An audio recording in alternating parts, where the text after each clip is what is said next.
নবী সাল্লাল্লাহু আলাইহি ওয়াসাল্লামের জন্মের আগেই তার বাবা চলে যান, ইতিম মুহাম্মদ সাল্লাল্লাহু আলাইহি ওয়াসাল্লাম।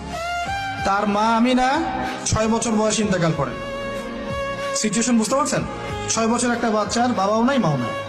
তার দাদা আব্দুল মুত্তালিব তাকে সাথে রাখেন, খুব আদর করেন, খুব মহব্বত করেন, যেখানে যান সাথে করে নিয়ে যান। তিনি নেতা মানুষ, তার পাশের চেয়ারে তাকে বসতে দেন, বলেন আমার এই নাতি একদিন সাইয়্যেদ হবে, নেতা হবে, এই কথা বলেন। তিনি ইন্তেকাল করলেন 8 বছর বয়স। তারপরে দায়িত্ব পেলেন চাচা আবু তালেব। নাম কি? এই 8 বছর বয়স থেকে নিয়ে নবী সাল্লাল্লাহু আলাইহি ওয়াসাল্লাম নবী হয়েছেন 40 বছর বয়সে, আর মক্কায় ছিলেন 13 বছর, প্রায় 53 বছর।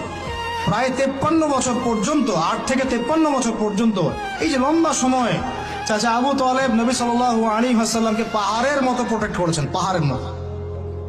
পাহাড়ের পিছনে আপনি দাঁড়ালে কি বাতাস লাগবে? এভাবে তিনি প্রোটেক্ট করেছেন নবী সাল্লাল্লাহু আলাইহি ওয়াসাল্লামকে। তার সন্তানদেরকে যা খাওয়াতেন তার চেয়ে ভালোটা নবীকে খাওয়াতেন সাল্লাল্লাহু আলাইহি ওয়াসাল্লাম। স্পেশাল রান্না তৈরি করে তাকে ডেকে নিয়ে বসতেন, কারণ এতিম ছেলে, মনে কষ্ট আছে, হয়তোবা সবার সামনে বলতে পারে না, ব্যাপারটা বুঝেন না? তিনি এইভাবে ট্রিট করতেন। এমনকি নবী হওয়ার পরে আল্লাহর নবী সাল্লাল্লাহু আলাইহি ওয়াসাল্লামের বিরুদ্ধে পুরা সমাজ চলে গেল। কেউ গালি দেয়, কেউ বলে সাহের, কেউ বলে কাযযাব, কেউ বলে ফারিকুল জামা। মানুষ গালিগালাজ শুরু করলো, নিন্দা গীবত তহমত শুরু করলো, অর্থনৈতিক বয়কট শুরু করলো, সামাজিকভাবে বয়কট করা শুরু করলো।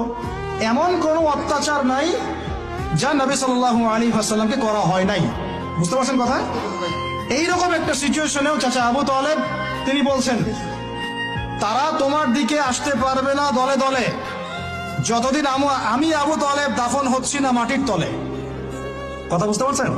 তারা তোমার দিকে আসতে পারবে না দলে দলে যতদিন আমি আবু তালেব দাফন হচ্ছি না মাটির তলে। এইরকম মানুষ চাচা আবু তালেব। মানে আমরা যারা এখানে